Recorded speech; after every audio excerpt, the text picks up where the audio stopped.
गाँजाले cancer मात्र हैन, गाँजाले संसारमा भएको सबै रोगलाई उपचार गर्छ। गाँजामा त्यति पावर छ सर। गाँजामा त्यति पावर छ सर। यो फेरि तपाईले अलिकति तथ्यमा टेकेर भन्नुहुन्छ सर। मैले एउटा चीज गर्दैछु सर। सर तपाईलाई एउटा चीज भन्छु, गाँजाको ट्रिटमेन्ट आजको दिन वर्ल्डमा जम्मा 20% फेलियर छ, 80% मान्छेले रिकभरी पाछ गाँजाको ट्रिटमेन्टबाट।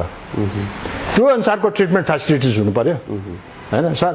यो गाँजा तपाईले जो मान्छेले गाँजा 10-11 वर्षको उमेरदेखि गाँजाको बाइ प्रोडक्ट, गाँजाको गेडाबाट बनेका प्रोटिन पाउडर, गाँजाबाट बनेका तेलहरू, गाँजाबाट बनेका अनेक चिजहरू जो मान्छेले युज गर्छ भने त्यो मान्छेको लाइफमा त्यसले 8 देखि 10 वर्षसम्म त्यसले चाहिँ आफ्नो लङ्गेभिटी बढाउँछ। गाँजा यस्तो चिज हो जुन हाम्रो पेटमा गएपछि डाइजेसन गर्न कुनै पनि चिजलाई चाहिँदैन, त्यो आफै डाइजेस्ट हुन्छ।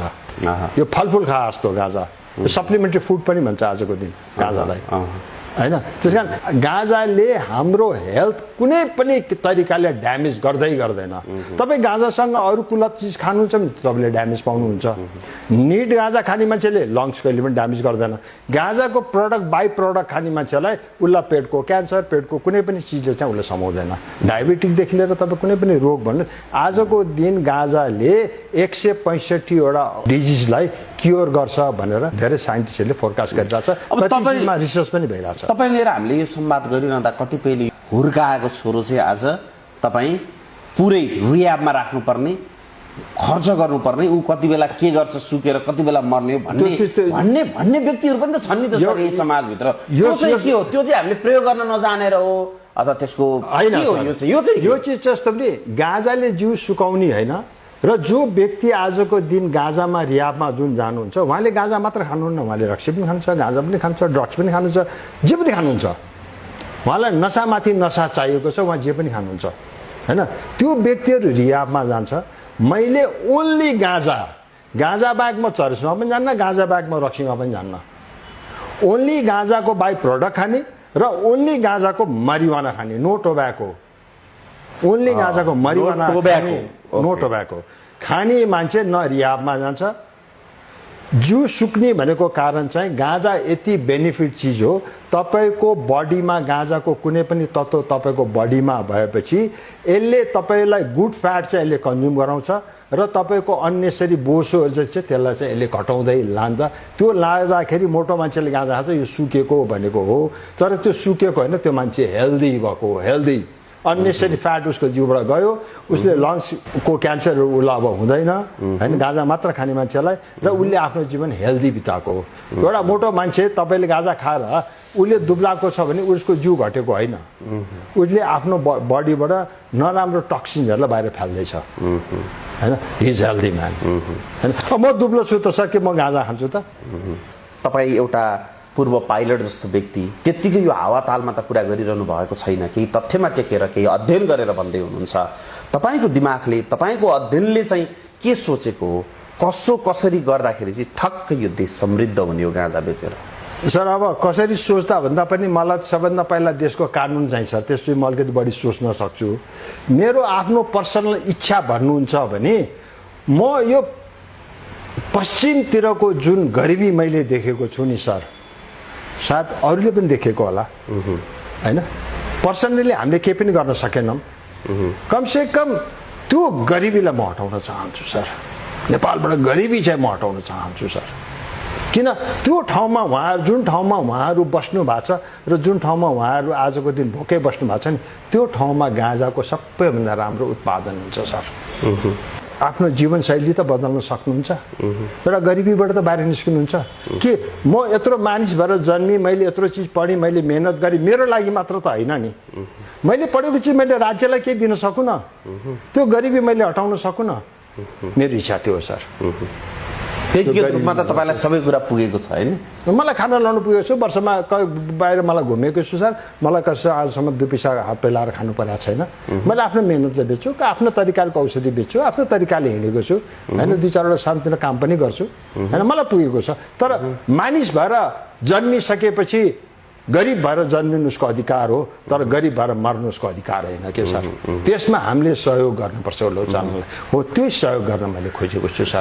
सबभन्दा पहिला गभर्नमेन्टले चाहिँ मैले देखाएको किताब अनुसारको एउटा कानुनी रूप ल्याउनु पर्यो त्यसमा आफ्नो लोकल कानुनको नि हेरफेर त हुनैपर्छ होइन यसको फोटोकपी गर्नु भने होइन आफ्नो लोकल आफ्नो देशले सुहाउने कानुन पनि त्यसमा थप्नै पर्छ होइन र कानुन बनाइसकेर चाहिँ यसलाई चाहिँ गाँजालाई चाहिँ सरकारले चाहिँ सकेसम्म चाँडै इम्प्लिमेन्ट गर्न सक्नु पर्यो होइन मभन्दा बढी विज्ञ मान्छेहरू पनि देशमा धेरै हुनुहुन्छ जो क्वाइटली बस्नु भएको पनि छन् धेरै म देख्छु उहाँ जसले गाँजाको अध्ययन पनि भित्री रूपमा गर्नुहुन्छ तर क्वाइटली बस्नुहुन्छ होइन त्यस्तो मान्छेहरू विज्ञसँग बसेर सल्लाह पनि लिनु पर्यो र यसलाई सकेसम्म चाँडै चाहिँ गरिबीबाट माथि हटाउनु चाहिँ यसलाई चाँडै इम्प्लिमेन्ट चाहिँ गर्नुपर्छ ललाई अब चाहिँ सरकारले ढिलो पनि गर्नुहुन्न सरकारले खुट्टा कपाउनु पनि हुन्न मलाई फलानु देशले के भन्ला फलानु देशले के भन्ला त्यो कपाउनु पनि हुन्न सर अब गाँजालाई हामीले गाँजा लिगलाइज गरेर यसको उत्पादन गर्न यसको एक्सपोर्ट गर्न हामी ढिला भइसक्यौँ हामी अरू देशभन्दा ढिला भइसक्यौँ इन्डियाले लिगलाइज गर्यो भने हाम्रो देशमा फेरि इन्भेस्टर आउँदैन ए यो चाहिँ नेपालको लागि अर्को फाइदा हो जस्तो इन्डियामा चाहिँ लिगलाइज नहुनु यो हाम्रो लागि अपर्च्युनिटी हो सर इन्डियामा लिगलाइज नहुनु हाम्रो लागि ठुलो अपर्च्युनिटी किनभने इन्डियामा विदेशीले फाइनेन्स गरिसकेपछि त्यो विदेशी फेरि नेपालमा आउँदैन इज नट इन्ट्रेस्टेड नि नजिक फाइनेन्स गर्नलाई होइन इन्डियामा त हामीभन्दा धेरै ल्यान्ड छ हामीभन्दा धेरै चिज छ तर हामी चाहिँ त्यो सुटेबल क्लाइमेट चाहिँ छैन इन्डियामा त्यो एउटा पार्ट इन्डियाको विड्र छ तर इन्डियामा पनि अहिले हाम्रो जस्तो क्लाइमेट भएको ठाउँहरू 2-4 छन् होइन त्यहाँ उहाँहरूले लिगलाइज गर्नुभन्दा अगाडि हामीले लिगलाइज गरेर यसको अपर्च्युनिटी लिन सक्यौँ भने हामी गाँजामा चाहिँ समृद्धि चाहिँ हुन्छ नि यो चाहिँ मेरो हजुरलाई ठोक्वा अब समृद्धि चाहिँ हुन्छ नि यो चाहिँ ठोक्वा नै हो र अहिले गाँजा व्यवसायमा जति पनि मान्छेहरू जेल सजाय भोगी पाइरहनु भएको छ नि र गाँजालाई चाहिँ सरकारले लिगल गर्ने भइसकेपछि चाहिँ उहाँहरूलाई चाहिँ बाकायदा चाहिँ छोड्नुपर्छ अब किन अमेरिकामा पनि 72,000 मान्छेलाई छोडिएको तपाईँलाई म यो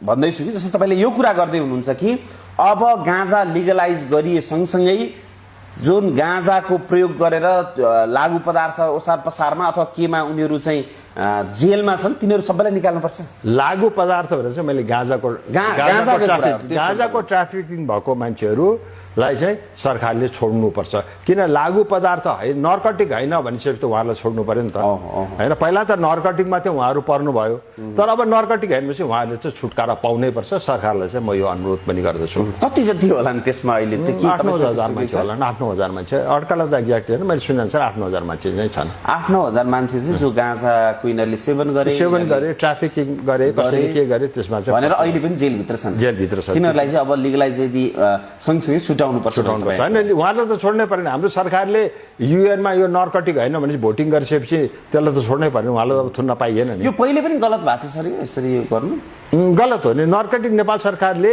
कुनै चिज यो दोषी होइन भनिसकेपछि त त्यसलाई छोड्नु पर्यो नि त होइन जो मान्छे समातेका छन् त्योनीहरू दोषी होइन भने त यो गाँजालाई नर्कटिक होइन भने त हाम्रो सरकारले त भोटिङ गरिसक्यो त युएनमा भनेपछि त उहाँहरू त छोड्नुपर्ने त सरकारको दायित्व हो नि तर उहाँहरूलाई थुन्न चाहिँ पाउनुहुन्न अब सरकारले दे हेभ टु रिलिज्ड ओके मध्यपूर्वमा गएका नेपालीहरू लर्को लागेर नेपालमा चाहिँ म गाँजा खेती गर्न आएको भनेर गर्वका साथ भनेर चाहिँ आउने वातावरण बन्छ सरकारले बनाउनु पर्यो त्यो मैले बनाउने होइन कसरी बन्छ होइन सरकारले यी मैले देखाएका कानुनका किताबहरू लिएर टेक्नु पर्यो वर्ल्ड मार्केट खोजिदिने काम हामी र अरू मेरो साथीभाइहरू हुन्छ नेपाली जनताहरू सबैजना दाजुभाइहरू सबैजना हुनुहुन्छ उहाँहरू सबैजना हामी टिमवर्कमा बस्छौँ म एक्लैले गर्दैन यो सबैजनाको टिमवर्क हो यो सबैजना बस्छौँ र उहाँहरूलाई बकाइदा साथ नेपालमा लिएर आएर उहाँहरूलाई हामी काम दिन्छौँ र त्योभन्दा बढी पैसामा उहाँहरूले कमाउनुहुन्छ मैले भने तपाईँहरूको 4-5 रोपनी जग्गा साथ नेपालमा नभएका मान्छे त कोही छैन होला गाउँघरतिर 4-5 रोपनी भएका मान्छेले तपाईँको 1 वर्षमा मिनिमम पनि गाँजा 3 बाली लाउनु भयो भने उहाँहरूले 4 देखि 5 लाख रुपियाँ खल्तीमा राख्नुहुन्छ